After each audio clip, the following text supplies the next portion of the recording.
Hai, Assalamualaikum warahmatullahi wabarakatuh. Kembali kita ke podcast MQT episod kedua bersama saya Anis, hos anda pada malam ini. Seperti biasa, speaker tetap kita hari ini, YB Akmal Nasir, Menteri Ekonomi. Apa khabar YB? Khabar baik, khabar Anis. Sihat Alhamdulillah YB. So dah take over the job. Oh, saya pun tak pasti last minute juga ni diorang bagi tahu saya. Okey, boleh. Okay YB, sebelum kita masuk segmen yang pertama YB, last week saya ada tengok di media sosial YB sebenarnya, YB berada di luar negara. Mungkin YB boleh recap sikitlah, YB pergi mana sebenarnya, ada atas urusan apa? Okey, sebelum saya jawab soalan ni, saya minta admin atau di sebalik tabir ni make sure suara tu jelas kali ni. Memang minggu lepas kita first time buat dan dalam keadaan ketika itu saya punya hasrat asal jadi dulu. Kalau tidak, kalau tak jadi, tangguh, akhirnya tak adalah podcast ini. So I think rentetan daripada situ, hopefully quality minggu ini lebih baik. Tapi bagi perkara yang sama, memang minggu lepas pun saya tidak berada dalam negara. Kerana saya turut serta dalam lawatan oleh Perdana Menteri ke 3 negara. Walaupun mulanya ke Uzbekistan itu bersifat untuk tujuan teknikal, kapal kita perlu isi minyak. Tapi ada pertemuan di situ, kemudian di Kazan, yang mana antara ASEAN dan Rusia punya cooperation. Dan yang ketiga adalah di Ashgabat, Turkmenistan. Dan itu ada pengumuman yang agak besar lah buat negara, bila mana Petronas telah diberikan hak untuk mengusahakan. So definitely bila cakap soal gas ini, dia kena bermula dengan proses exploration. Tapi Petronas pun dah 30 tahun berada di Turkmenistan. Oh, Cuma yelah, I think sebab urusan setting untuk podcast ni saya tak terlibat. Tapi Ashgabat ni menarik. okay. Okay. Bandar dia semua putih. Oh. Dari segi kereta dia, somehow dia menjadi satu syarat. Kereta-kereta di situ semua kena warna putih. Okay. Pokok-pokok dia pun dicat warna putih. Di sebelah bawah pangkal pokok bawahnya. Bila saya tanya pun kenapa cat warna putih kan? Dia kata ada tujuan yang satu untuk kesihatan pokok tu. Somehow dia untuk obat dia. Yang kedua dia rasa cantik. And yang ketiga tu dia jadi reflektif waktu malam. Tapi Okay. itu antara budaya ataupun keadaan yang bagi saya menarik diteliti ke situ. Tapi pokoknya gas punya exploration tu kita dapat blok 19 dan 20. Memang itu satu peluang kejayaan untuk Petronas hasil usaha mereka selama ini. Dan sudah pasti untuk peringkat kita ni nak deliver perkara tersebut sebab bukan Petronas sahaja yang eyeing for that opportunity. Tapi alhamdulillah kita yang dapat. And saya diminta untuk menandatangani perjanjian tersebut. Okay. Kiranya mewakili negara. Jadi itu payahnya je, walaupun apa-apa berlaku kalau perkara itu, Besar tanggungjawab tu YB. harap jangan lepas ni cari saya lah. Kalau ada masalah, itu risiko yang ada. Tetapi saya meletakkan kepercayaan kepada negara, kepada Petronas untuk membuat yang terbaik lah di Turkmenistan ini. Okay, baik YB. Good to hear that. Okay, YB dah ready untuk kita masuk Boleh. ke pertama? Okay. Itu belum soalan ni. Sembang. Okay, Okay. itu intro saja. Okay. Kita start dulu dengan segmen yang pertama, Aperture minggu ni. Actually kita ada 3 isu lah, YB. So yang pertama, beratur panjang demi interview kerja. Okay, YB, video ni sebenarnya viral sejak 2-3 hari ni sebab Saya rasa dah seminggu. seminggu, sorry. 14. Seminggu sebab 2 difahamkan minggu lah. ni berlaku kat 10 event hari. yang Melaka. Okey. Difahamkan beratur tu panjang gila lah, macam ular dah saya tengok. Cuma perspektif rakyat lah, especially saya lah sebagai rakyat biasa. Saya berpandangan bahawa mungkin bila suatu situasi ni terjadi, ini menunjukkan bahawa negara kita ni kekurangan kerja ke? ataupun ada kerja tapi mungkin, tahap gajinya tak mencapai apa yang diingini. Mungkin YB boleh ulas sikitlah. Okey, kalau kita tengok dari segi kerangka yang besar, soal sama ada rakyat tu bekerja ataupun tidak, Mhm. statistik yang kita selalu rujuk adalah soal mungkin soal kadar pengangguran. Kalau kita ikut data terkini yang disediakan oleh DOSM, bulan 4 kita punya kadar pengangguran tu sekitar 3%. Yang mana kalau 2-3 bulan sebelum tu maintain 2.9% and then the 3%. 3% ini sebenarnya as good as ada kerja lah untuk rakyat kebanyakan. Sometimes people will classify sebagai as good as apa nama full employment lah. Sebab biasalah ada pertukaran cari kerja dan sebagainya. Cuma pada masa yang sama, sektor pekerjaan ini juga tak boleh cakap terlalu general. Okey. Sebab ada jenis pekerjaan, soal tangga gaji, soal pekerja tempatan. Jadi perkara ini sebenarnya menjadi satu cabaran kita kerana walaupun mungkin dari segi angka employment itu baik, tapi selalunya anak muda ni dia akan kata mismatch. Yes. Belajar lain, kena kerja lain. Terutamanya kalau kerja itu tidak sepadan dengan kemahiran yang dia ada.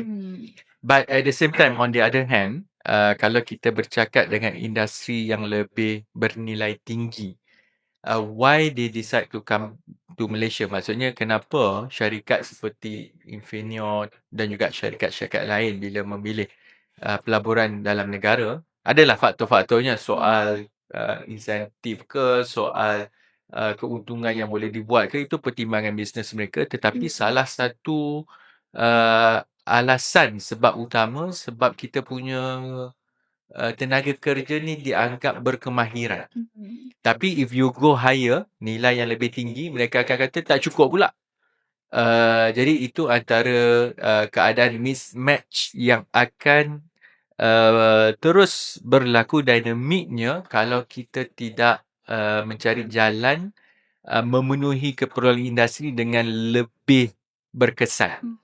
Sebab banyak lagi lah isu pekerjaan ni. Adakah yang kita belajar di institusi pengajian tinggi atau sebagainya ini yang diperlukan oleh pasaran. So, macam biasa saya akan sebut ini pun kita boleh buat satu topik podcast yang lebih panjang. But I do have intention, saya ada niat untuk kita tengok soal pekerjaan terutamanya anak muda, soal gaji ini dengan lebih mendalam bila krisis tenaga yang sedang berlaku ni semakin mereda. Okey. Baik YB. Okey, maybe kita terus ke yang kedua YB. Gen Z suka job hopping. Yang ni sebenarnya saya terasa YB sebab saya Okey. Gen Z, cuma saya tak buatlah job hopping ni. Okay. So, saya ada bacalah bahawa Gen Z sekarang, mereka cenderung untuk, tukar kerja dalam tempoh 1 ke 3 tahun. Mungkin, faktornya adalah, pasal isu gaji tadi, tak mendapati apa yang mereka nak ataupun, isu work life balance. Sebab saya tahu Gen Z sangat mementingkan work life balance. So, pada pandangan YB rasa job hopping ni sesuatu yang negatif ke atau macam mana? Itulah kalau bercakap dengan mereka yang lebih berusia ataupun mereka yang penuh pengalaman dalam tempat kerja, biasanya lagi lama kita kekal di satu organisasi akan dianggap lebih baik. Itu pemikiran dulu. Terutamanya soal kesetiaan, loyalty itu penting, dan juga soal pengalaman yang ditimpa sepanjang seseorang itu bekerja di institusi yang sama. Tapi budaya itu saya rasa dah berubah. Maksudnya memang ada keperluan untuk kita pelbagaikan lagi pengalaman. Itu yang berlaku ketika saat ini. Walaupun sebenarnya ada industri ataupun jenis pekerjaan yang memang kekal di situlah. Dan juga cabaran dia juga sekiranya berada di posisi yang lebih tinggi. Mungkin terikat dengan perjanjian untuk tidak berkongsi rahsia perniagaan. Jadi nak join syarikat pesaing rival company itu mungkin tidak dibolehkan. So, itu akan antara klausa yang berlaku. Cuma secara umumnya, saya lihat ini memang satu budaya yang semakin terpaksa diterima. Majikan setuju ke tak setuju, pertukaran itu berlaku. Cuma cabarannya kepada majikan pula lah, because kita latih, kita basically invest, laburkan dari segi pengalaman, dari segi mungkin latihan. Tapi bila dah ada potensi, majikan lain akan ambil offer yang lebih tinggi, dan perkara itu menyebabkan cabaran kepada terutamanya macam SME, peniaga-peniaga kecil ataupun startup yang terpaksa bersaing kerana pekerja sekarang ini macam Anis sebut tadi, lebih memilih, maksudnya meletakkan isu work-life balance sebagai satu keutamaan. Sedangkan kalau cakap dengan generasi yang sebelum-sebelum ini, perkara itu dianggap mungkin manja, mungkin bersifat yelah untuk diri sendiri. Tapi sebenarnya keadaan itu berubah. Cuma saya perhati juga dia job hopping ni kadang-kadang bukan 2-3 tahun, kadang-kadang tak cukup setahun pun berpindah. Perkara itu berlaku sebab saya pernah dulu pun bila tengok memang sebab dia rasa tak sesuai, dia terus tukar. Tapi jangan cuba tukar kerja. Saya punya behind the scene yang mana diorang ikut saya dah lama lah. Maksudnya actually Gen Z ni kalau dia rasa work-life balance tu okey, dia akan stay lah kot. Itu saya punya kepada saya punya people behind the scene. Okay. Betul YB. Sebab saya rasa Gen Z ni sekarang they are very bold berkenaan dengan pemilihan pekerjaan mereka. Jadi bila perkara ni berlaku, ni saya memberi gambaran lah bahawa mereka sangat mementingkan work-life balance dan sebagainya kan. Okay. Itulah Okay YB. sekarang. Okay, seterusnya YB. Okay, isu keseimbangan peruntukan. Okay, benda ni sebenarnya YB telah dipetik minggu lepas. Sebenarnya ada pihak yang mengatakan bahawa peruntukan, lebihan peruntukan patut disalurkan lebih kepada kerajaan negeri yang mungkin ekonominya lebih baik daripada negeri lain. Mungkin YB boleh share sikit lah menguraikan YB Menteri Ekonomi berkenaan isu peruntukan ni. Mungkin apa jenis peruntukan-peruntukan yang sebenarnya kita salurkan kepada negeri ataupun macam mana cara tentukan peruntukan tu. Itulah bila pilihan raya negeri ni memang isu-isu kenegerian ni akan timbul lah. Terutamanya dalam keadaan kalau dulu pilihan raya tu bersekali, mungkin perbezaan pemahaman itu dianggap sebagai satu perkara umum saja. Tapi bila dah berlaku macam ni, perincian perbincangan itu sebenarnya ada perkara sebab saya lihat daripada sudut positif. Okay. Jadi sebagai contoh, kalau dari segi hubungan persekutuan dan negeri, memang ada peruntukan yang sebenarnya dah ada formulanya, bersandarkan kepada perlembagaan. Contohnya berkaitan dengan yang disebut peruntukan maris. Ini peruntukan untuk jalan. Yang mana perkara itu ada pengiraan dari sudut berapa panjang jalan atau populasi. Itu satu perkara yang memang termaktub dalam perlembagaan kita. Pada masa yang sama, kalau perkara itu lebih kepada MOF lah. And then untuk pengurusan dan sebagainya tu untuk bawah MOF. Kalau sebab bawah Kementerian Ekonomi ini, kita lebih tertumpu kepada pembangunan. Perbelanjaan pembangunan atau yang sering disebut DE, Development Expenditure. Dan perkara ini kalau di peringkat persekutuan, kelazimannya kita melihat kepada agihan mengikut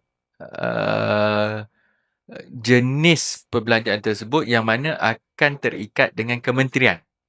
Jadi contohnya kalau isu macam jalan tadi bawah Bantau Bangunan bawah KKR. Kalau berkaitan dengan air, ini orang Kedah suka isu air, dia berkaitan dengan Kementerian Petra. Dan di peringkat kementerian-kementerian ini, biasanya kerajaan akan menetapkan shilling supaya pembangunan itu bersandarkan juga dengan allocation ataupun pembahagian mengikut keutamaan tadi. Kalau contohnya berapa untuk pendidikan, itu dah ada dia punya shilling dia. Berapa untuk kesihatan, bawah KKM, berapa yang kita peruntukkan kepada semua kementerian ini untuk tujuan pembangunan. Tetapi peruntukan pembangunan yang disalurkan kepada kementerian ini pula perlu dibina dalam sesebuah negeri. Okey. Jadi di peringkat KE pula dia kena mengimbangi soal pembangunan dalam negeri tersebut.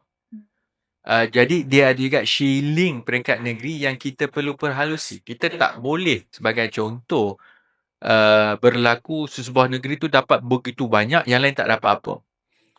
Nanti memang di peringkat KE ini memang saya kena menguruskan keperluan negeri. Contohnya hari ini saya berjumpa dengan Yang Berhormat Menteri Besar Perlis. Okey. Perlis. Macam mana sebut? Perlis. Tak tahu lah. Perlis. Perlis. Perlis. Perlis. Perlis dan sudah pasti saya santuni juga. Walaupun dari segi populasi kawasan itu mungkin adalah negeri yang terkecil, tetapi mereka juga perlu dibangunkan soal DE tadi. Okey. Jadi dalam konteks ini, yang formula yang telah diguna pakai oleh KE, yang mana saya melihat keperluan untuk meneruskan hasrat berkenaan, adalah kita juga buka satu lagi ruang. Walaupun sebelum ini caranya peruntukan itu, yang bid itu adalah kementerian. Kita juga sekarang ni dah memang jadi satu kelaziman untuk 2-3 tahun kebelakangan ini untuk memberi ruang kepada negeri menyatakan keutamaan mereka yang disebut sebagai wish list. Okey.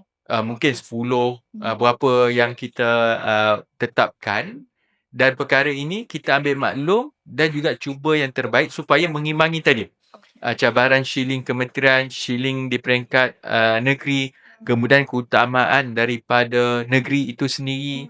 Dan pada masa yang sama, kita juga kena lihat dari segi keperluan untuk membantu sesuatu kawasan berkenaan. Kalau contohnya, ini biasalah kemudahan infrastruktur dan sebagainya. Jadi perkara ini, Kementerian Ekonomi sebenarnya sudah pun memulakan proses ini. Kementerian-kementerian dah submit senarai mereka. In fact, dah tutup pun tarikh permohonan. Sekarang kita tengah engage kementerian.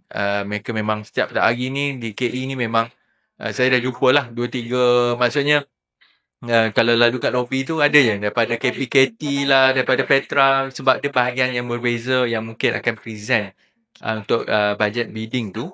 Dan insyaAllah di peringkat saya pun bila dah peringkat kementerian ni selesai bahagian-bahagian ni, nanti saya juga akan sit down, dan kalau ada ruang, dan memang saya akan cuba komit untuk turun dan bersua muka lah. Kalau tak turun pun, kalau ketua-ketua negeri ini juga, menteri besar dan sebagainya, memang mereka pun ada hasrat dan kita akan dengar dan cuba yang terbaik.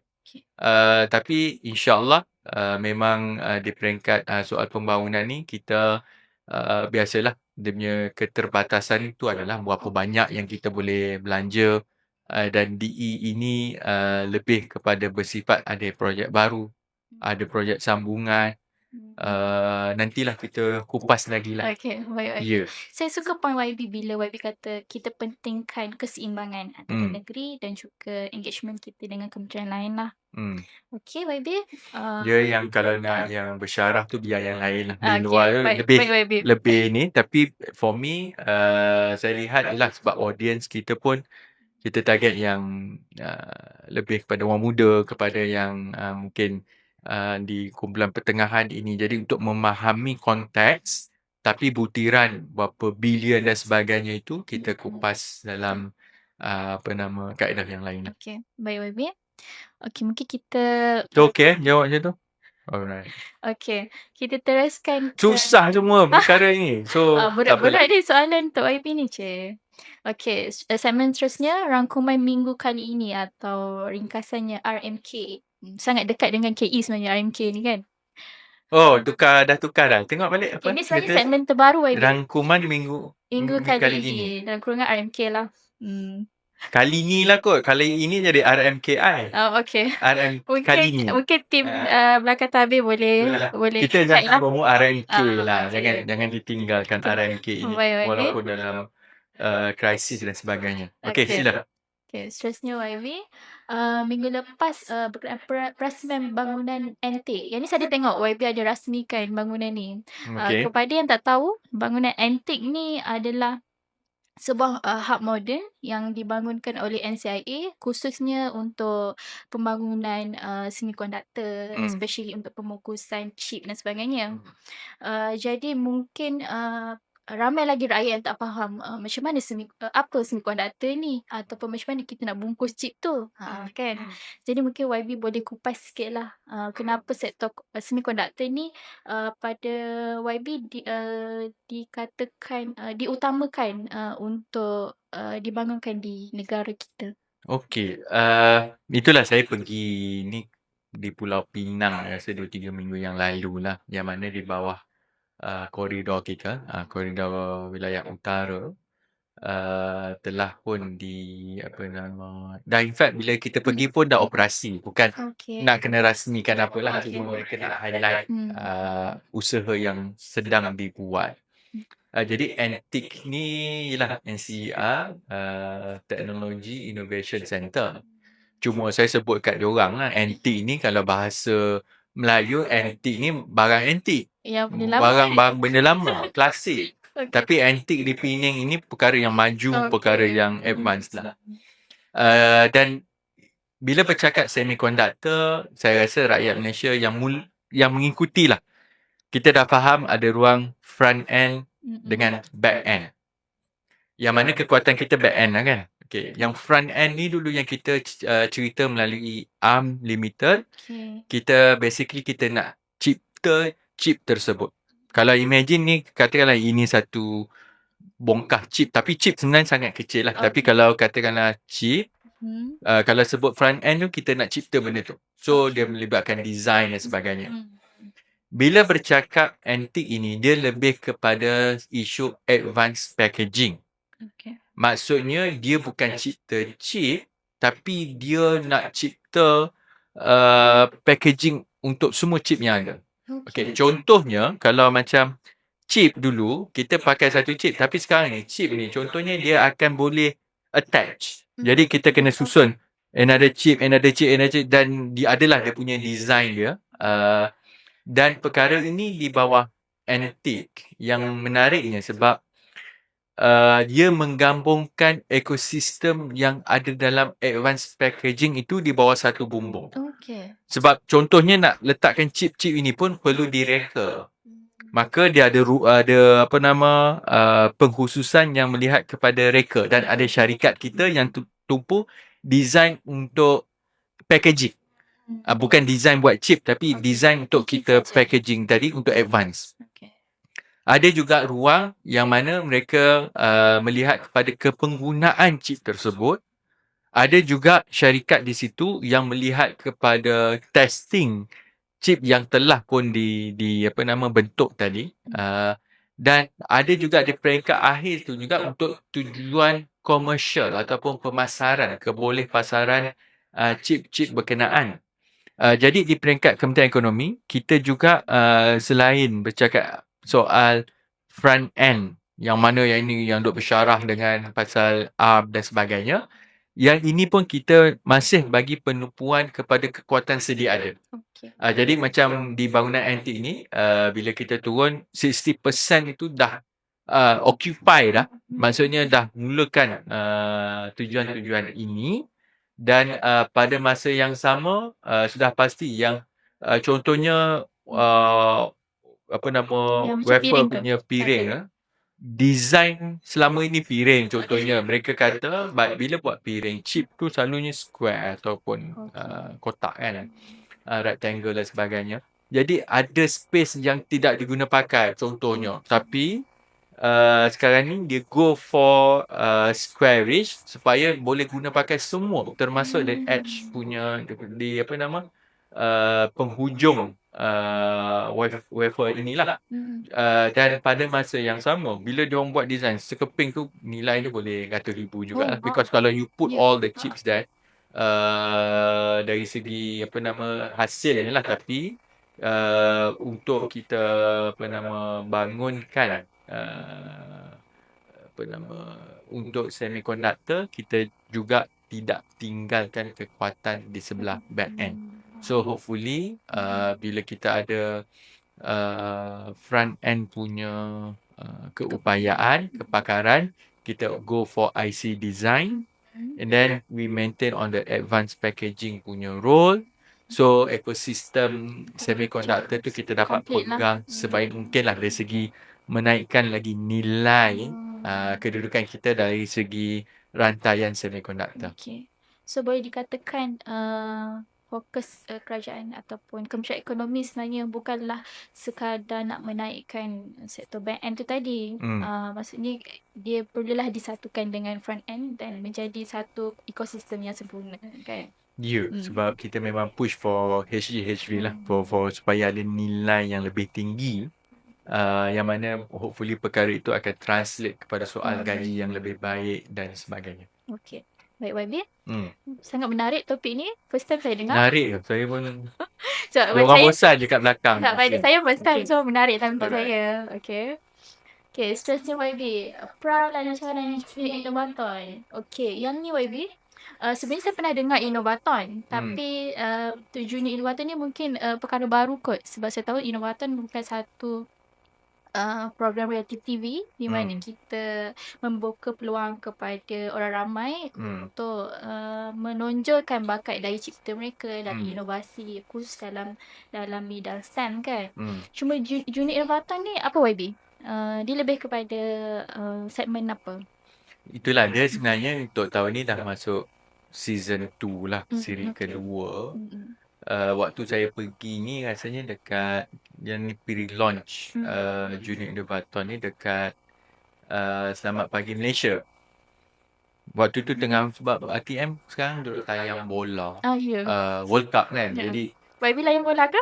tiba-tiba kita semua pakai orange. So okay lah. At least nampak in trend jugalah. Walau tak ada kena-mengena pun. Tapi waktu tu bila saya berbual dengan ni pengacara tu pun fokus kita tu World Cup. But anyway, berbalik pada Junior Inovaton ini, memang bila kita lihat soal minat ke arah teknologi, ke arah penggunaan perkara yang lebih canggih ni, Malaysia ni is not bad. Kita ni sebenarnya memang agak peka dengan perubahan teknologi. Tapi kekuatan kita ni biasanya sebagai pengguna. Okay. Memang minat, terutamanya even dengan anak-anak muda kita dan sebagainya, memang kita sangat celik. Okay. Cuma untuk kita move ke arah, yelah tadi cerita semiconductor, benda yang penghujung, yang hasilnya itulah kerja yang kita nak cuba masukkan. Minat itu kena bermula daripada bawah. Dan sebab itu di Kementerian Ekonomi, walaupun kita tengok ekonomi, tapi kita juga meletakkan kepentingan dalam usaha membawa perubahan itu dari bangku sekolah lagi. Jadi memang KE yang kemudi inisiatif ni bersama dengan kementerian-kementerian lain. Memang kita tahulah contohnya memang definitely KPM, MOSTI, KKDW. Yang mana usaha ini bila KE yang bawa, niatnya adalah supaya dia jadi satu usaha bersama dengan kementerian lain. Dan kita dah open, maksudnya ni berapa bulan lah itu, saya tak ingat 14 ke 15 bulan. Kiranya permohonan tu dah boleh submit. Sekolah-sekolah dijemput, tapi kita wajibkan masuk secara berpasukan. Ada level sekolah rendah, ada level sekolah menengah. Hadiah dia pun boleh tahan lah. Saya tengok 40,000 tak silap saya. Boleh rujuk kepada website nanti kalau ada sekolah yang berminat. Dan tahun ini kita sasarkan 3,000 penyertaan sekolah. Dan mereka ini akan berentak secara maksudnya sekarang ni kita minta mereka submit penyertaan itu secara online. Dia kena buat video 2 minit. Lebih 2 minit kita tak nak tengok. Tak sempat. Interview lah, macam Memang interview kita. dia kena jual idea dia dan dia kena ada slide yang ni dan ada juri-juri daripada semua sudut tadi lah. Mostly KPM semua ni untuk sana untuk pokok. Macam jauh sangat tapi tak apalah. Yang mana untuk tujuan semi-final nanti, yang ini yang terpilih tu akan berentap di peringkat semi-final yang mana disiarkan melalui kita punya rakan strategi lah dalam isu ni dengan pihak RTM. Tapi drama tu boleh tahan. Saya difahamkan dia. Sebab tu bila buat pertandingan ni, maksudnya diorang very kompetitif ke? Ya, jadi saya pun bimbang juga dengan dia. Menangis lah dia. Yelah, dengan segala, yelah kita pun kena hargai usaha, pengorbanan. Tapi yelah kita pun kena berpadu-padu lah. Saya difahamkan nanti yelah kalau ada sekolah yang masuk tu berbah-bah pun ada. Bawa penyokong dia jadi satu ni. So dia dah masuk siri kedua. Jadi harapan saya kepada ibu bapa ataupun yang mana ada adik-adik di bangku sekolah yang mungkin minat dalam soal mereka cipta, dia apa-apa pun boleh. Maksudnya benda yang fizikal biasalah kita nampak, kita reka ataupun berbentuk apps pun boleh. Dan niatnya adalah kalau boleh apa yang dicipta itu menyelesaikan cabaran ataupun masalah yang berlaku dekat sana. Okay, baik YB. Okay, so kepada sekolah-sekolah di luar sana yang mana nak hantar anak-anak sekolah yang mungkin mempunyai daya cipta yang tinggi, bolehlah daftar untuk Junior Innovatan ni. Yang mana selalu kritik, ini tak betul lah. Cuba betulkan melalui inovasi anda. Ya. Daftarlah sekarang, okay? Alright, seterusnya okay, kita terus ke main topik YB. YB okay? Okay. Masih terpaksa tenaga? Ni dia semua muka penat ni. Ya, yelah kita OT Saya tak rasa ada orang tengok podcast ni. Tapi tak apalah. Dia siapa yang terjebak boleh tengok. And in fact, saya pun pilih kita cuba tumpu pada isu ekonomi lah. Sebab sekarang orang semua cakap politik. So I think at least kita punya ni tumpu kepada isu yang lebih, tapi bosan sikit lah. Okay, harapnya view kita tak turun lah YB. Kalau turun salah Anis lah. Alamak, okay. Kalau situ. Tak adalah. Kalau naik sebab Anis. Okay, baik YB. Selat Hormuz, kejap buka, kejap tutup. Sampai bila kita nak kena sidai? Yang ni sebenarnya YB, isu ni memang hangat lah antara, saya rasa dah hampir 6 minggu kot ke lebih isu ni. Untuk buka tutup ni lah. Okay. So bila bercakap soal Selat Hormuz ni, kita faham bahawa laluan ini sebenarnya sangat penting kepada kita, especially kita sebagai rakyat Malaysia, akhirnya akan memberi kesan kepada kita juga. Sama ada tak kisahlah dari segi harga minyak ke harga barang sekalipun, mungkin at the end dia akan memberi kesan lah. Jadi YB, mungkin YB boleh kupas sikit lah berkenaan isu ni. Okay, dia memang berpegang satu hal lah. Tapi rentetan daripada itu, laluan utama perdagangan minyak ini terganggu. Basically tutup terus lah. Dan kita pun dah tahu ini dah jadi satu pemahaman umum lah.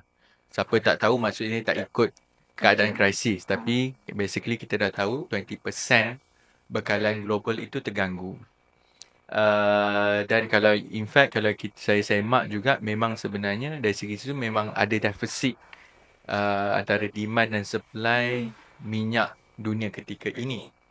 Tapi pada masa yang sama, kalau kita tengok dari segi keadaan ekonomi, dia memang bermula dengan minyak, kemudian dia ada kesan kepada bahan-bahan input yang lain, Okey. terutamanya bahan berteraskan petrol ataupun berteraskan gas. Tapi pada masa yang sama, langkah mitigasi intervensi itu berlaku sama ada di peringkat kerajaan, di peringkat pengusaha dan sebagainya lah. Cuma kalau ikut rekod, sebagai contoh, paras tertinggi untuk harga minyak mentah Brent ini, kalau ikut rekod yang saya ada ni, 7 April. Waktu itu mencecah sehingga 144 US dollar setong. Memang tinggi. Tapi I think kesannya itu bukan kepada Malaysia saja. Global, termasuklah negara macam Amerika, Eropah semua terkesan dengan kenaikan yang mendadak ini. Sebab bayangkan dulu 65 US dollar setong, dia shoot up 144, maksudnya double. Sebab itu yang berlaku April ni dulu, kita sebut subsidi yang ditanggung tu pun mencecah sehingga 6 bilion and macam mana kita nak uruskan ketika itulah, nak memanjangkan bekalan dan sebagainya. Bila bercakap isu nak damai ni lah, ataupun supaya perang ini berakhir, ini yang memang macam yang sebut tadi lah, dah berapa lama, berminggu-minggu cerita ini. Cuma kali ini nampak macam serius. Maksudnya memang ada perjanjian yang dimeterai dan sebagainya. Tetapi tak boleh diskaun juga, akan ada tindakan yang akan menggugat usaha tersebut. Terutamanya bila diserang balik dan sebagainya lah. Maka di sini cabaran kepada kita adalah sekiranya krisis ni betul-betul boleh mereda ataupun terus berlarutan. Kalau tengok graf minyak tadi, bila saya sebut tadi, maksudnya memang dia memuncak April, and then Mei tu dia reda sikit. Jun ini dia okey sikit. Kalau tengok harga, sebab saya sekarang tiap-tiap pagi memang kita tengok harga, check harga dulu. Dan dalam keadaan sekarang ni pun dah bawah, kalau harga Brent dah memang bawah 80 US dollar. Jadi kita benda tu pun dah at least minggu 2 ni nampak dia lebih stabil. Cuma persoalannya adalah, pertama, kalau benda ni naik balik. Ini cabaran kita sebab memang intervensi yang kita buat dan beberapa pengumuman yang sama ini kita buat, dia meredakan keadaan. Tapi adakah dia mampu menyelesaikan perkara tersebut? Tak juga. Because kita hanya boleh mitigate. Contohnya, tempoh hari untuk bekalan baja, bekalan makanan. So, kita mitigate, kita bantu kan. Tapi kalau dari segi beban yang lain, akan kita kena uruskan lah selepas ini kalau benda ni berlarutan. Cuma, saya lihat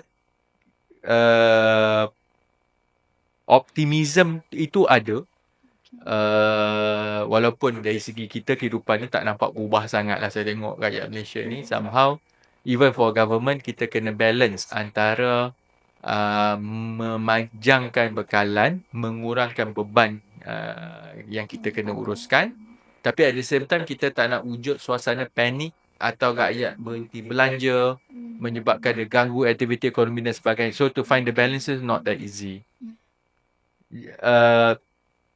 Sekiranya memang perkara ini termaterai dan betul-betul berhenti, dan akhirnya kita tak kena sidai lah, betul-betul Selat Hormuz itu dibuka, kesannya untuk pulih itu sebenarnya akan ambil masa. Itu bacaan yang kita ada. Sebab yang pertama, sudah pasti untuk menggerakkan keadaan kepada sedia kala ini. Telaga minyak, contohnya, dia mungkin tak rosak ketika peperangan berlaku. Tetapi nak restart balik, dia mengambil masa. Ini yang dah dikupas pun oleh mereka yang lebih faham lah soal menguruskan minyak ini. Yang kedua, sebenarnya kerosakan itu memang berlaku. Kalau based on report, kita pun ada MPRC yang memang tengok pihak untuk OGSE punya sektor, dan kita dapat input daripada mereka semua.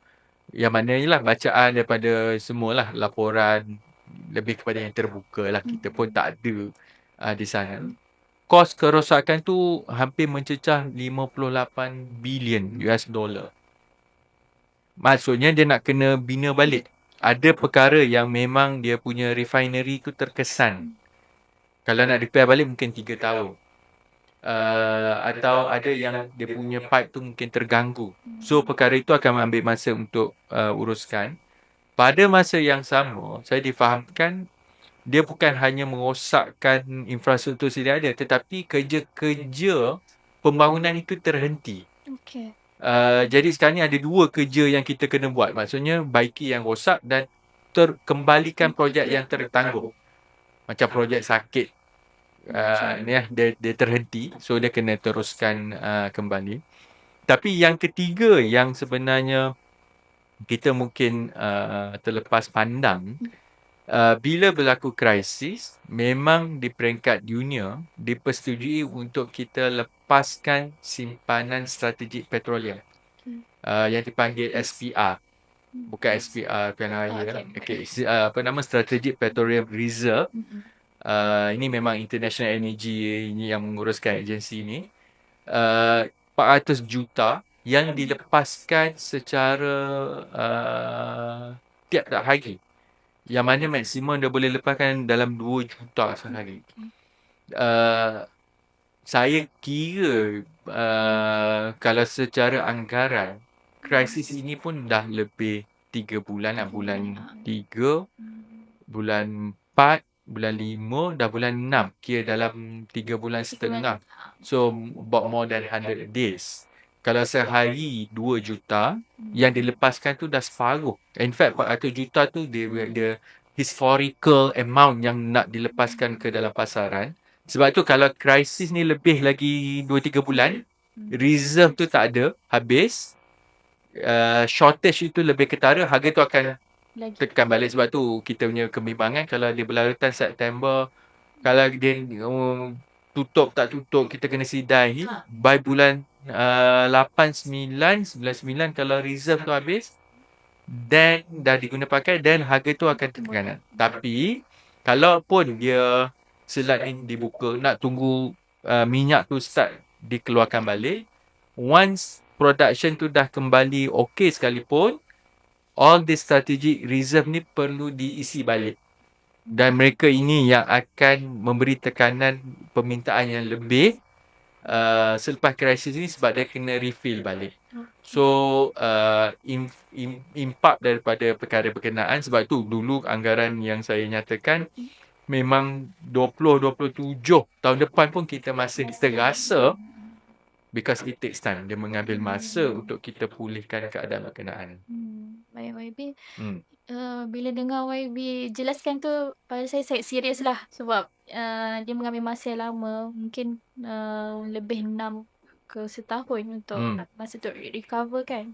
Tapi YB, saya juga mengikuti setiap minggu YB memberi taklimat krisis. Ada juga orang tengok, padahal kena maki. Sikit lah YB. Saya selalu lah. Saya sangat follow perkara ni. So saya tengoklah YB setiap minggu bagi taklimat. Tapi saya difahamkan taklimat tu dibuat selepas selesai mesyuarat tindakan ekonomi negara.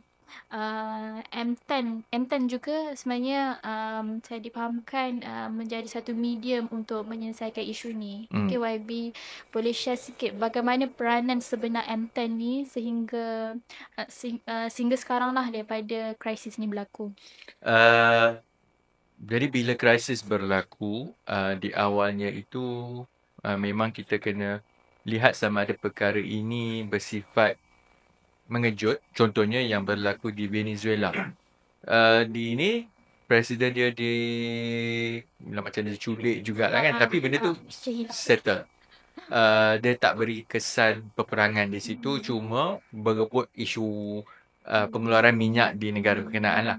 Tapi isu di Iran ini, memang ketika itu kerajaan kena tengok how far this is going to prolong. Berapa lama krisis ni akan berlarutan. Dan kemudian M10 pun diaktifkan. Jadi melalui M10 ini, sudah pasti pertama adalah kita nak lihat apa keutamaan negara ketika berhadapan dengan krisis ini. Hmm.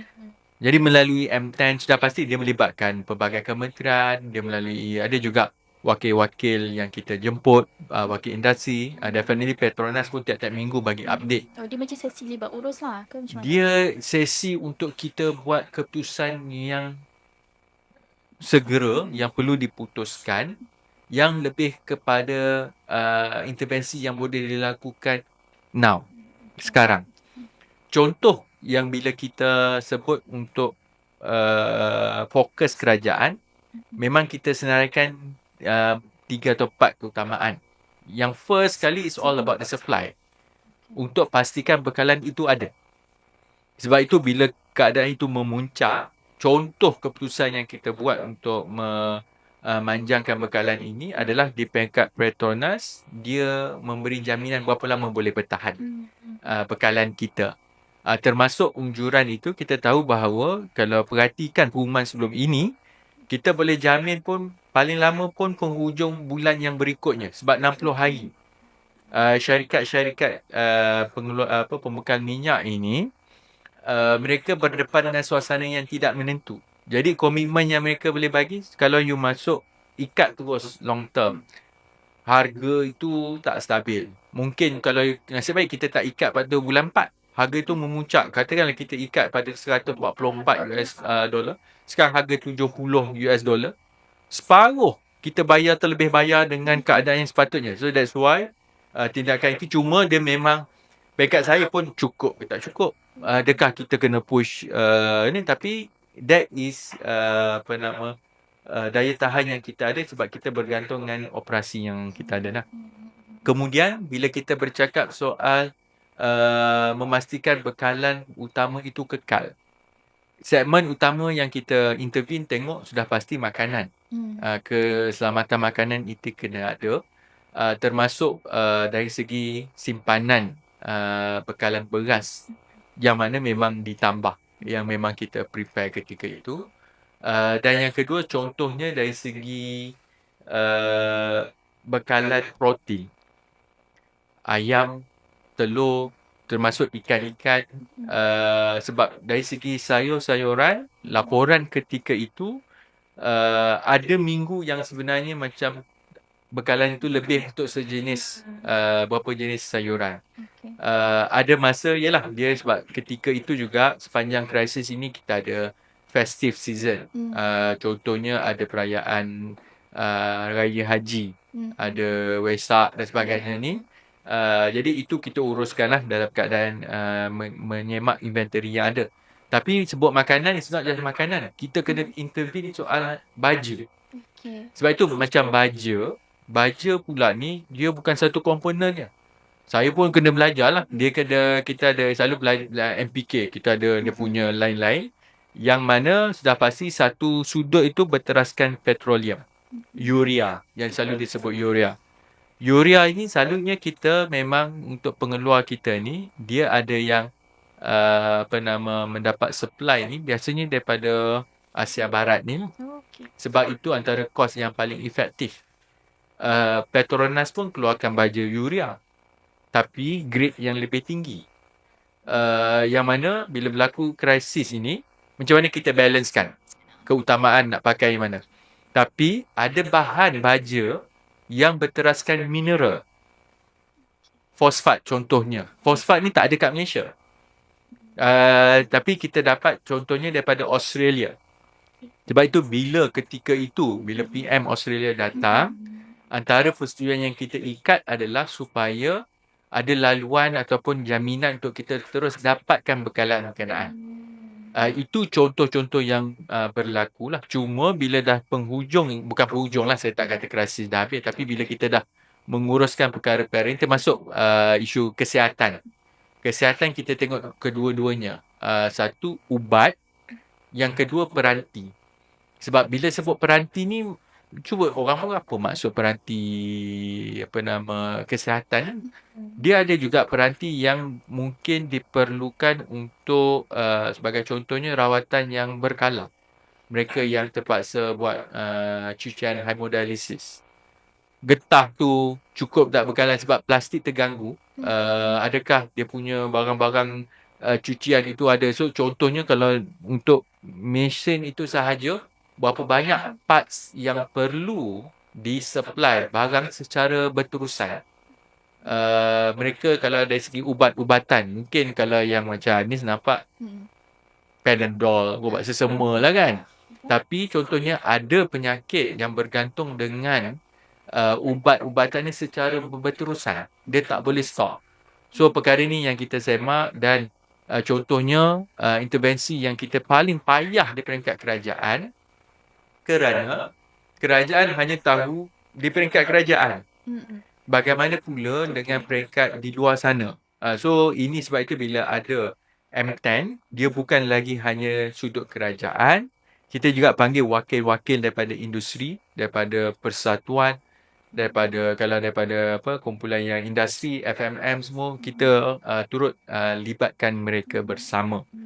Cuma ketika ini bila keadaan itu mereda sedikit, sebab kerajaan, saya pun tak naklah tiap-tiap minggu keluar, nak umum apa lagi, sebab kalau over announce ataupun kebimbangan saya adalah nak mengada-ngadakan juga.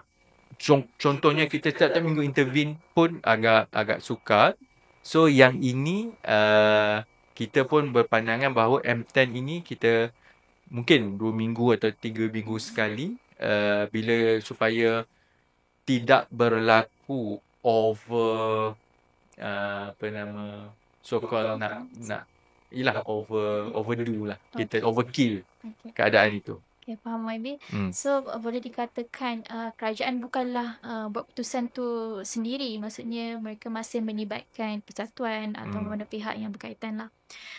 Saya juga tahu bahawa Kementerian Ekonomi ada dashboard pemantauan krisis berkalan global. Sebab first time saya tengok dashboard tu, saya macam tak faham lah macam mana kita nak tengok semua kan. Mungkin YB boleh share sikit apa indikator utama yang dipantau oleh kerajaan sebenarnya. Jadi kenapa kita buat dashboard? Sebab nak kira Kementerian Ekonomi ni semua data dia ada. Statistik tiap-tiap bulan kita keluarkan statistik terbaru melalui DOZEM. Tapi statistik yang kita keluarkan itu adalah hasil selepas. Maksudnya bila laporkan soal pengangguran, itu report bulan 4, sekarang baru bila laporkan. Inflasi sama juga. Hanya benda yang dah berlaku and then data tu perlu perhalusi semua before we can publish. Berlaku krisis, we need to take action ahead of masalah yang akan berlaku. Jadi the thinking itu, data itu tidak lagi boleh bergantung kepada angka yang kita peroleh di penghujung.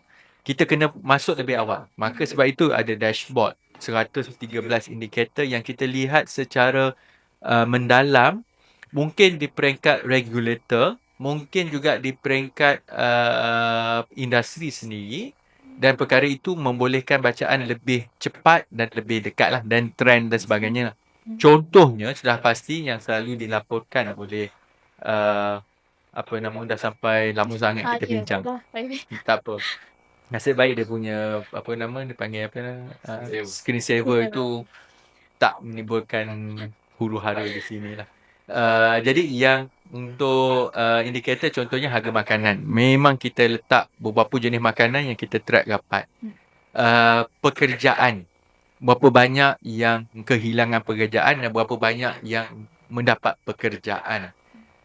Penerbangan pun kita track. Sebab kita nak tahu akan naik turun. Sebab ketika awal tu ada kebimbangan terus terhenti. Tapi sebenarnya yang terganggu ketika itu hanya penerbangan daripada Asia Barat.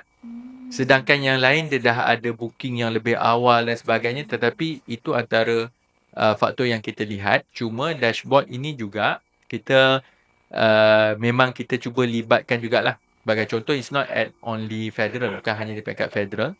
Perbincangan ini juga kita maklumkan kepada negeri.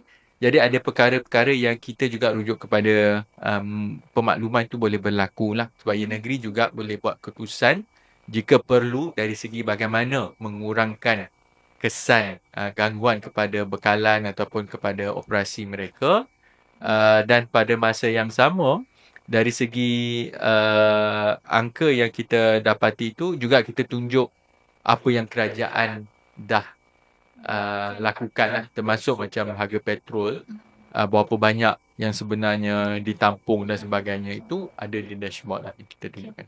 Baik YB, panjang lebar YB kupas isu ni. Tapi last untuk segmen ni, bila berlaku krisis mungkin kita dapat identify peluang-peluang yang mungkin negara kita boleh capai.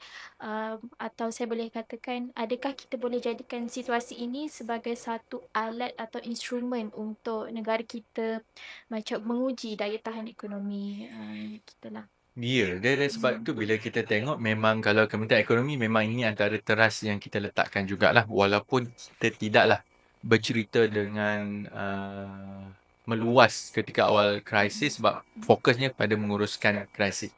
Tapi along the way ada perkara-perkara struktur ekonomi yang kita boleh lihat. Contoh yang memang saya sering kemukakan adalah bagaimana kerajaan memutuskan untuk menaikkan campuran biodiesel dalam diesel di pasaran. Daripada B10 di petrol station kita kepada B15. Dan perkara itu dilakukan dalam tempoh sebulan. Maksudnya kita lihat daripada bagaimana mengubah proses di peringkat pengoperasian. Kita tengok di loji campuran tu, bila biodiesel dicampur dengan diesel ni, ada ruang kita boleh tingkatkan campuran itu tanpa perlu menunggu pelaburan soal DE yang biasanya kita akan putuskan hujung tahun kan. Untuk masuk tahun depan tu insya-Allah KE akan tengoklah berapa banyak untuk kegunaan biodiesel punya upgrading. Pada masa yang sama, perkara ini bukan soal memanjangkan bekalan semata, tapi it's good for kemampanan. Dia bagus untuk isu kelestarian untuk kita tengok jangka panjang lah. Yang kedua, sebagai contoh, sudah pasti cabaran yang kita akan hadapi sebenarnya, walaupun krisis mereda, kepayahan terbesar dari segi industri oil dan gas, maksudnya gas dan minyak dalam negara ini adalah tenaga kerja kita ni akan diculik. Okey. Maksudnya bukan kena culik lah. Suspend tu diculik. Kerana job itu sangat banyak dekat Asia Barat tadi. Okey. Nak repair dan nak sambung projek. Yang disebut tadi 58 bilion US dollar yang memang syarikat-syarikat besar pun dah menunggu nak masuk. Dan saya dapat laporan bacaan kita di bawah ini, recruitment itu dah bermula pun, dah reki dah. Okey. Nak tanya sebab yelah dia orang kan, orang Malaysia ni yelah boleh buat kerja, ada kemahiran, tapi dia akan offer gaji lah. Okay lah, you dapat RM, I maintain the same salary, tapi US dollar. Contohnya. Itu antara cabaran. That's why sebagai peluang juga, walaupun kita melihat keutamaan negara, tetapi syarikat-syarikat OJSC yang selama ni kita servis, terutamanya macam sudah pasti banyak yang bergantung dengan Petronas untuk services kita punya industri ini. Instead of tenaga kerja kita diambil untuk masuk syarikat berkenaan, why not syarikat-syarikat kita yang buat servis ni ambil job dekat sana, sementara membantu untuk kerja itu pulih, tapi company kita pun ada ruang, and at the same time we can retain the talents. Itu contoh yang lebih kompleks ataupun sophisticated yang perlu kita uruskan selepas krisis. It is a challenge. Ianya akan jadi satu masalah, menjadi satu cabaran kepada syarikat-syarikat kita mengekalkan talent kita. Tapi kita kena ubah itu sebagai satu peluang. Jadi ini antara perkara yang kita nak tengok lah, termasuk nanti yelah yang dah berlaku pun MOU dengan negara-negara yang kita explore. Macam contoh tadi Turkmenistan, isu gas for the long term dengan Jepun untuk kita bekalkan LNG. Kemudian dengan Rusia sendiri. So the thinking of hubungan dengan luar ini bukan hanya sekadar on the diplomasi, bukan lagi hanya tertumpu pada hubungan diplomasi semata-mata, tapi trading kita ni macam mana untuk membuka peluang kepada negara. Baik YB. Yang lain RE dan sebagainya lah. Itu I think benda yang memang kita ada, tapi kita kena tingkatkan lagi lah untuk Okey. tidak bergantung kepada tenaga fosil daripada luar semata-mata lah. So we need to push more Mhm. effort for renewable energy. Okey, baik Maybe. Mungkin saya boleh katakan situasi ni sebenarnya bukanlah memberi satu kesan negatif, tapi at the end dia memberi kesan yang baik juga pada kita untuk kita dapat peluang-peluang lebih baik lah. Kan? Yeah. Okey. Uh, Lama lah juga Ya. saya membebel lah. Mungkin sebab dah 2 minggu YB kan. So Itulah saya tak rasa boleh buat tiap-tiap minggu kan. Okey. Kita buat 2 minggu Ya, 2 minggu sekali kan. atau 3 minggu. Tengoklah dengan jadual. Okey. Okey. Baik. Kita terus ke segmen yang terakhir YB.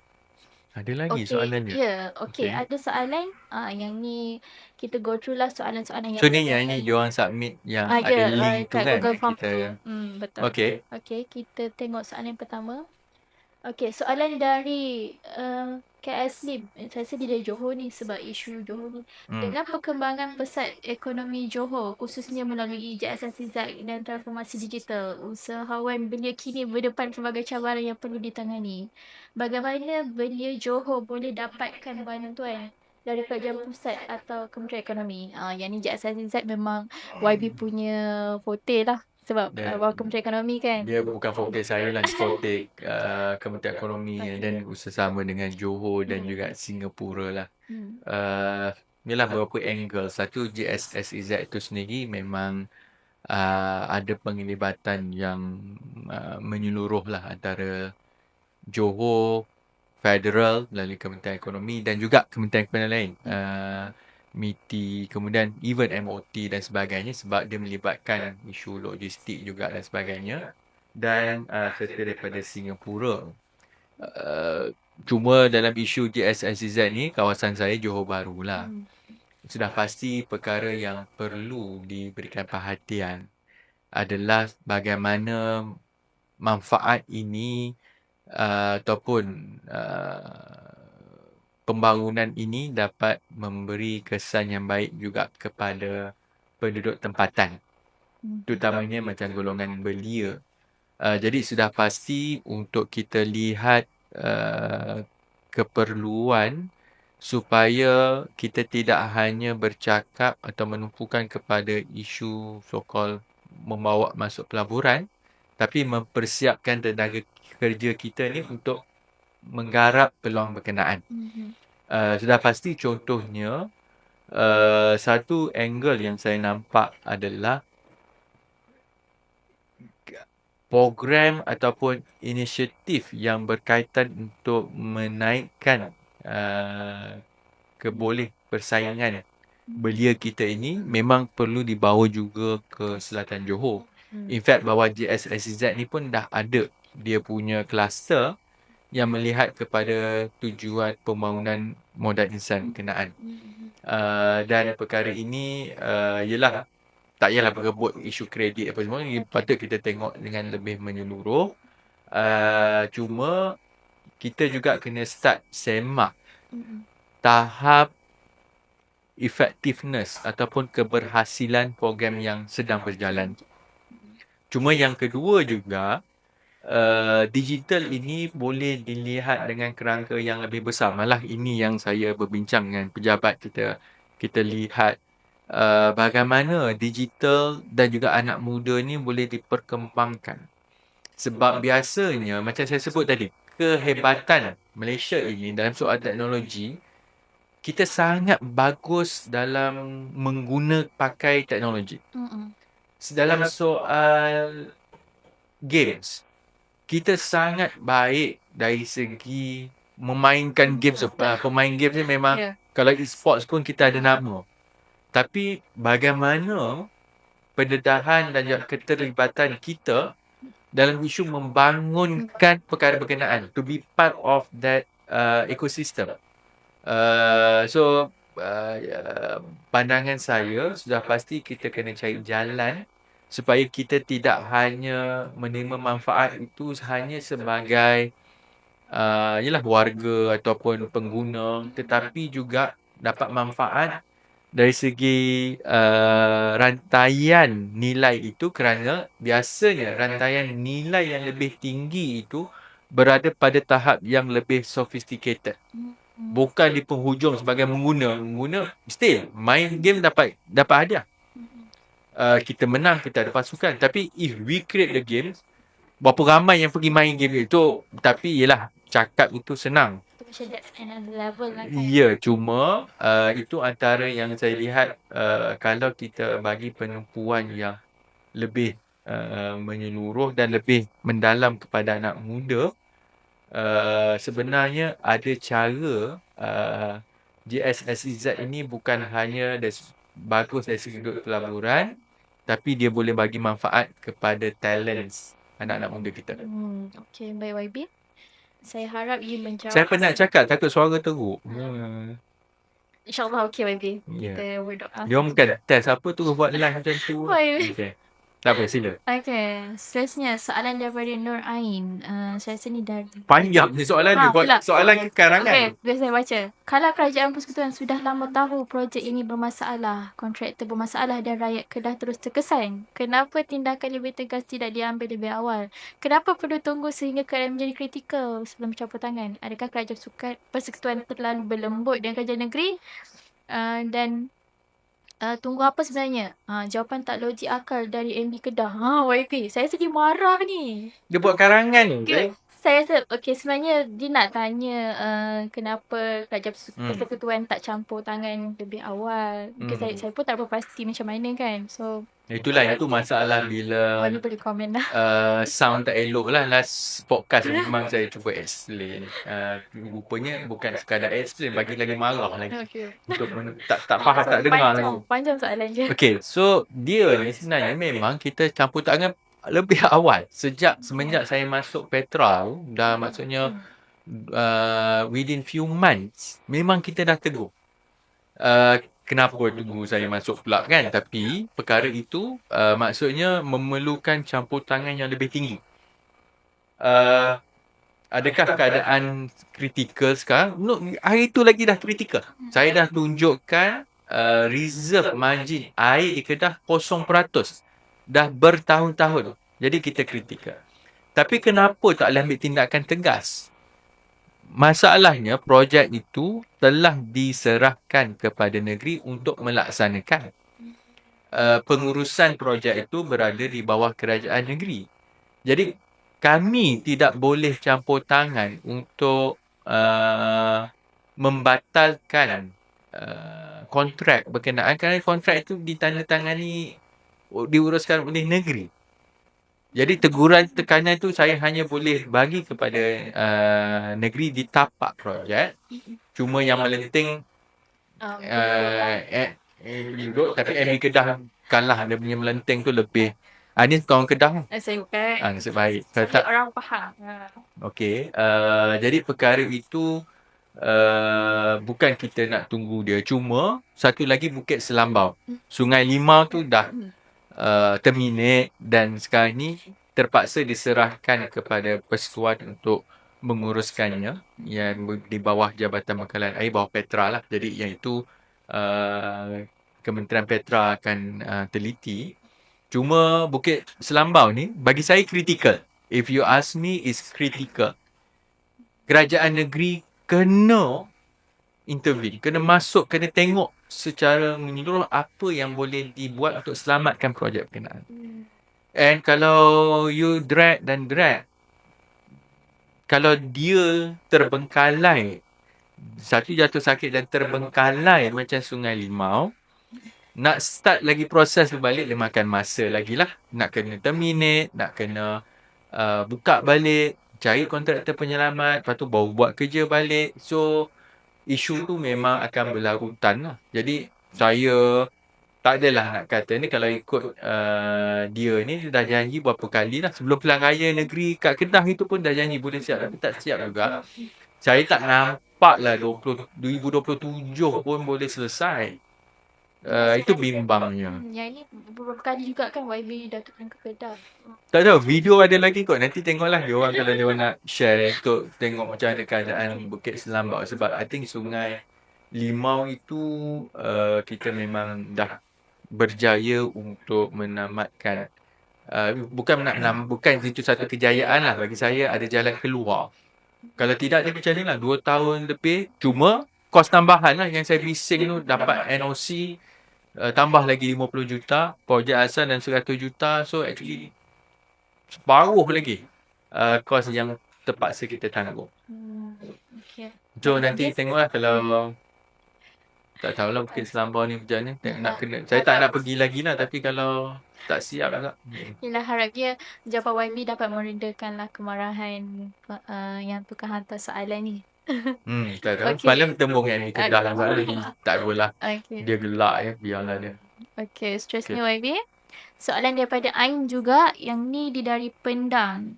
Nak minta YB tanyakan kepada pegawai JKR Kedah.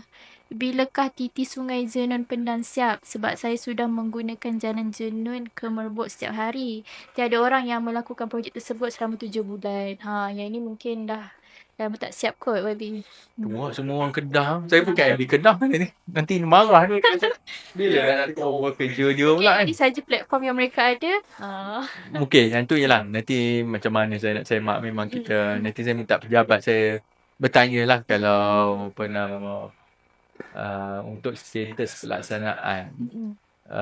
Tapi pada masa yang sama ini realiti dekat bawah lah. Walaupun projek tu sebenarnya nampak kecil. Disebut titi sungai. Sebab inilah saya tak tahu kat mana ni. Tapi bila sebut titi ni biasanya lebih skop dia lebih kecil daripada jambatan. Dan perkara ini bila sebut titi, walaupun sebut titi biasanya sangat penting untuk penduduk tempatan. Mungkin menjadi laluan utama dia ataupun option yang lain tu jauh. Jadi itu ada keperluan.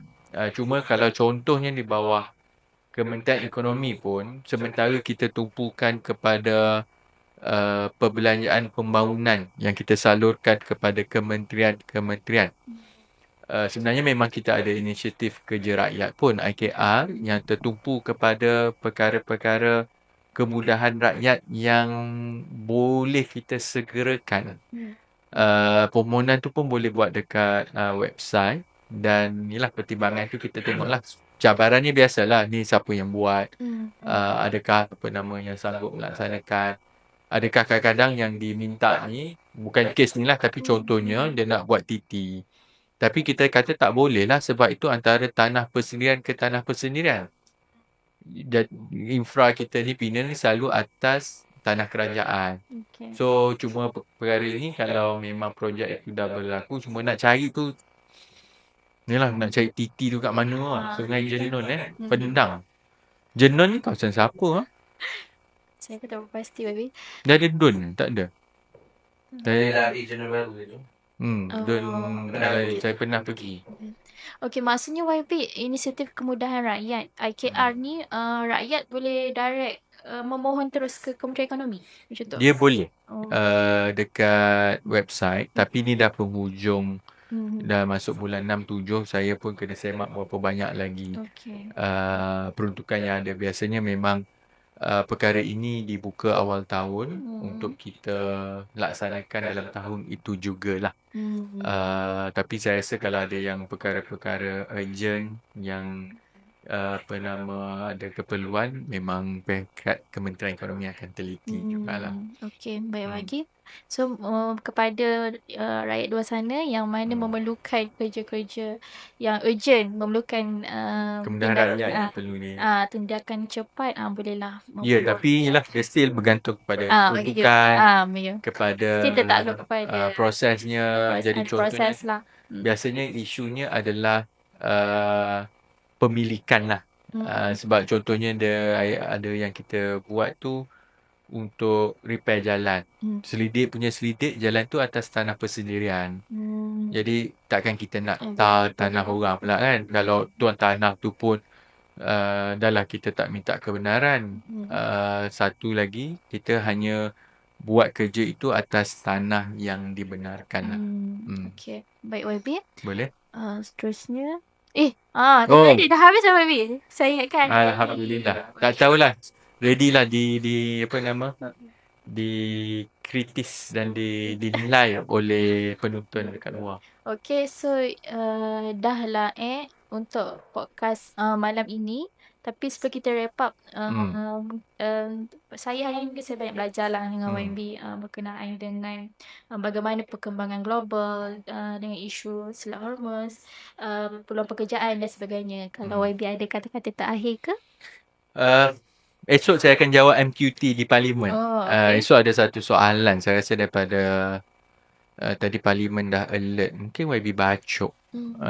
So saya menjawab soalan untuk bacok, tapi saya juga menjawab soalan podcast MQT ini.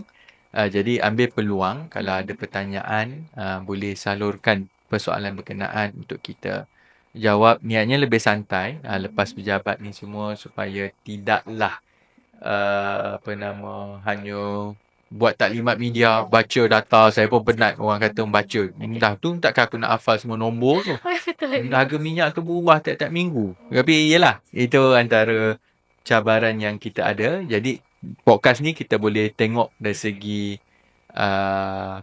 dia punya background dia, dia konteks dia, dia punya memahamkan apa sebenarnya yang berlaku. Dia macam lebih santai lah. Ya. Okay. Terima kasih Hanis kerana berani. Ya, sama-sama. Mungkin tak tahu boleh jumpa lagi 2 minggu lagi ke tak? Bergantung kepada producer lah. Kalau perlukan saya lagi. Okay, rasanya tu je. Okay, thank you YB. Okay, Assalamualaikum. Selamat malam. Assalamualaikum warahmatullahi wabarakatuh.